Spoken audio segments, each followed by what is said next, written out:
जिंदगी के सफर कभी खाली नहीं खे रखे के चाही, हरा भरा और के साथे खड़ा रहे के चाही। सबके हमार ब्लॉक में स्वागत बाजी। से ट्रेन पकड़ला के बाद सीधे पहुंचनी नदौल और वहां से एक दिन रहला के बाद तो धर के सीधे पहुंचनी बीर मलिकपुर गांव में हो। बड़े से मौसम इतना सुहाना देखे कर सकनी हल बहाना ना मुश्किल से पहुंचनी हम जाना। गाँव में शादी ब्याह के अलगे टशन होवेला जी से दुआर तक शोभे के चाहिला के बाद गोर हाथ धोलनी प्रणाम पाती के सीधे पेट पूजा जी तू पूजी ना स्टार्ट हो जाए। पीला के बाद ती में निया जेका गाँव में बोलल जाला कनिया साथे मड़वा कट्टा जी गाना के तबवाल मचल रहे में कुछ ऐसा रस्म होवेला के परेला है शहर में होई का जी। उधर से आइला के बाद सीधे भईनी जा रेडी बरियाती जे आई वहाँ पे हमके एक ही चीज बहुत अच्छा लगल। याती के देखे के खातिर लेडीज की बुलावल गईल हो में तो आम इमली देखे के ही ना देवेला तेजे खत्म हो जाएला। वहाँ पे बरियाती आइल गाना बैठल जाके समधी मिलन बाद जयमाला जाके होई बिया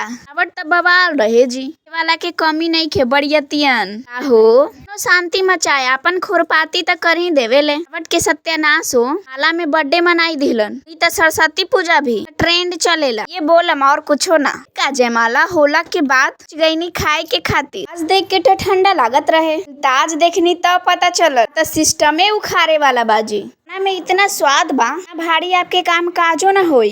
खैला पीला के बाद शादी देखला के बारी इसे भोरी तक के सफर हो कि हमार दादी कहलिस बाड़ी ब्याह में देखे और खे जायल जाला वो अपन नजर गरैले रहनी जी नी पूरा सीखी के जाए वहाँ के तौर तरीका का जी। शादी ब्याह सिंदूर दान में तो कुछ लोग ऐसन भी होबे ना हई समय पे में बैठ के रोवेले हो कि हई हौ नजारा बा में कोई काश ही जाए के चाही आए के तब पड़ेला जी का। बेटी के घर में सिंदूर दान के बाद मेहमानों नहीं खे दिखेला जा निकल जाए लेकिन ऐसा नहीं खे करे के चाही दिन तो रुके के चाही हो।